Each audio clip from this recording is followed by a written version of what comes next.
जय हिंद साथियों, मैं निखिल सर आपके अपने YouTube चैनल संडिल एकेडमी में स्वागत करते हैं और एक नए टॉपिक के साथ शुरुआत करते हैं। और आज का जो टॉपिक होगा वह इतिहास से संबंधित होगा और इतिहास में यह प्राचीन इतिहास से संबंधित होगा। प्राचीन इतिहास में यह ऋग्वैदिक काल से संबंधित होगा और ऋग्वैदिक काल में विवाह कितने प्रकार से होता था इसको हम लोग समझेंगे। आइए बोर्ड पे देखते हैं ऋग्वैदिक काल। अब ऋग्वैदिक काल की सामाजिक दशा में आप देखिएगा कि 8 प्रकार के विवाह का उल्लेख मिलता है। मतलब ऋग्वैदिक काल में 8 प्रकार से विवाह होता था। 4 ऐसा विवाह था जो प्रशंसा करने योग्य था और 4 ऐसा विवाह था जो निंदनीय था, निंदा करने योग्य था। तो इसका अर्थ है कि ऋग्वैदिक काल में विवाह संस्था कायम हो चुकी थी और समाज में 8 प्रकार से विवाह होता था। अब ये जो 4 जो आप देख रहे हैं ये विवाह प्रशंसा करने योग्य विवाह है। मतलब इसकी तारीफ होती थी, बड़ाई होता था। अब पहला जो विवाह है वह है ब्रह्म विवाह। अब ब्रह्म विवाह किसे कहते हैं तो इसको पहले समझते हैं। कन्या के वयस्क होने पर उसके माता पिता द्वारा योग्य वर खोजकर उससे अपनी कन्या का विवाह समाज के सामने करना। सबसे श्रेष्ठ जो विवाह होता था ऋग्वैदिक काल में वह होता था ब्रह्म विवाह। और ब्रह्म विवाह में जो था वह था कि कन्या के पिता मतलब लड़की के पिता या माता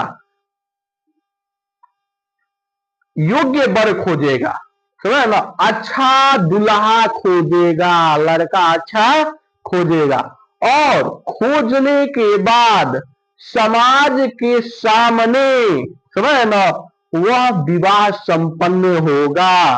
समझ ना, जैसे मंडप में आजकल होता है कि मंडप होता है, पंडित जी आते हैं, कार्ड बंटता है, न्योता बंटता है और समाज आता है और समाज के सामने क्या होता है, विवाह होता है।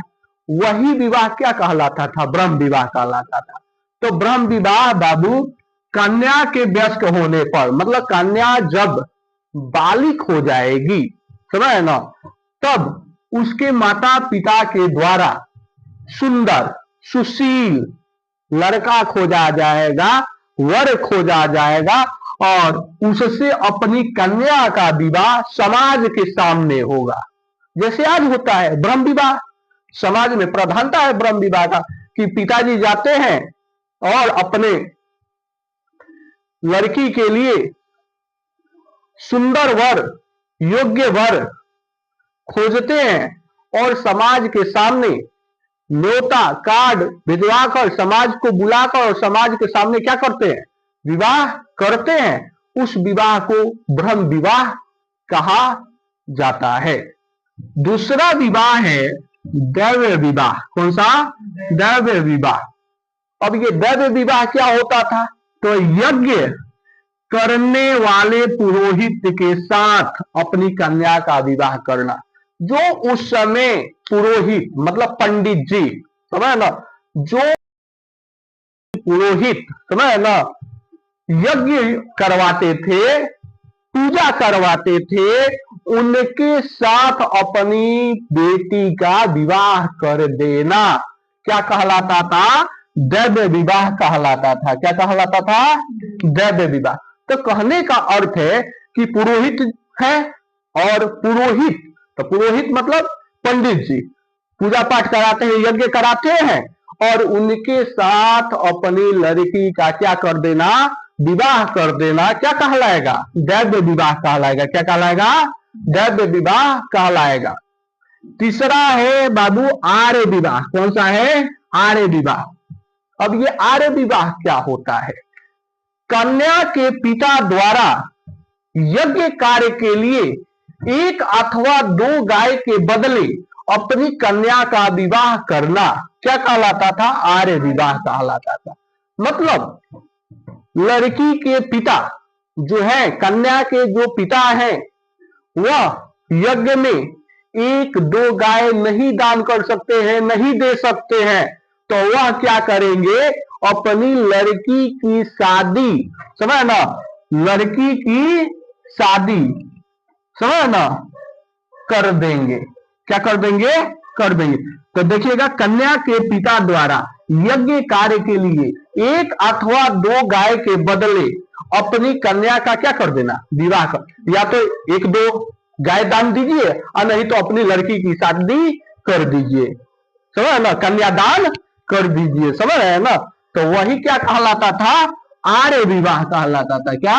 आर्य विवाह। चौथा है प्रजापत्य विवाह। कौन सा है? प्रजापत्य विवाह। चौथा कौन सा है बाबू? प्रजापत्य विवाह। अब प्रजापत्य विवाह क्या होता था? वर द्वारा कन्या के पिता से उसकी कन्या को मांगकर विवाह करना। मतलब लड़का लड़की के पिताजी के पास जाएगा, कहेगा कि हम आपके लड़की से प्रेम करते हैं, हम आपके लड़की से विवाह करना चाहते हैं, और आप अपने लड़की का हाथ या अपने लड़की का साथ हमारे साथ विवाह कर दीजिए। अब हम देखेंगे 5वां विवाह, जो असुर विवाह है। और असुर विवाह किसे कहते हैं? तो धन के बदले में कन्या के पिता के द्वारा उसका विक्रय कर देना। मतलब लड़की का पिता धन लेकर अपनी लड़की को बेच देता है। इस प्रकार के विवाह को ऋग्वैदिक काल में असुर विवाह की संज्ञा दी गई है। किसकी? असुर विवाह। क्या कहा गया है? असुर विवाह कहा गया है। मतलब धन लेकर और बेटी को क्या कर देना? बेच देना, कन्या को बेच देना। क्या कहलाता था? असुर विवाह कहलाता था। और अब अगला है गंधर्व विवाह। कौन सा है? गंधर्व विवाह। प्रेम या कामुकता के वशीभूत होकर किसी कन्या अथवा पुरुष द्वारा विवाह करना गंधर्व विवाह कहलाता था। मतलब कहने का अर्थ है कि कोई पुरुष या कन्या, कोई लड़की सेक्स की इच्छा रखकर, कामुकता की इच्छा रखकर, प्रेम की इच्छा रखकर विवाह कर रही है या कर रहा है, तो ऐसे विवाह को गंधर्व विवाह कहा जाता था। क्या कहा जाता था? गंधर्व विवाह कहा जाता था। अगला है पेचास विवाह। कौन सा है? पेचास विवाह। सोई हुई अथवा पागल कन्या के साथ सहवास करना। मान लीजिए कि कोई कन्या सोई हुई है या पागल है और उसके साथ कोई व्यक्ति संबंध बनाता है, शारीरिक संबंध बनाता है, सेक्स करता है, तो उस प्रकार के विवाह को ऋग्वैदिक काल में 50 विवाह कहा गया है। क्या कहा गया है? 50 विवाह कहा गया है। उसके बाद है राक्षस विवाह। कौन सा है बाबू? राक्षस विवाह। किसी कन्या को छीनकर उसके साथ बलपूर्वक विवाह कर लेना क्या कहलाता है? राक्षस विवाह। जैसे आज समाज में आप देखे होंगे कि किसी कन्या को किडनैप कर लिया गया, किडनैप करके क्या कर लिया गया? शादी कर लिया गया। तो ऐसे विवाह को उस समय राक्षस विवाह कहा जाता था ऋग्वैदिक काल में। या किसी कन्या को उठा लिया गया मंडप से, किडनैप कर लिया गया या छीन लिया गया और छीनकर जबरदस्ती उसके साथ क्या किया गया? विवाह किया गया। तो ऐसे विवाह को राक्षस विवाह कहा जाता है। क्या कहा जाता है? राक्षस विवाह कहा जाता है। तो उम्मीद है कि आप लोगों को समझ में आ रहा होगा। तो ऐसे ऋग्वैदिक काल में 8 प्रकार का विवाह होता था। 4 प्रकार का विवाह प्रशंसा करने योग्य विवाह था और 4 प्रकार का विवाह निंदनीय विवाह था, जो समाज निंदा करता था। और ये जो 4 आप देख रहे हैं बोर्ड पे, ये निंदनीय विवाह है, समझ रहे ना। तो वह निंदनीय विवाह में असुर विवाह आ जाएगा, गंधर्व विवाह आ जाएगा, पेचास विवाह आ जाएगा, राक्षस विवाह आ जाएगा। तो उम्मीद है कि आप लोगों को समझ में आया होगा। जय हिंद, जय भारत। स्क्रीनशॉट ले सकते हैं आप।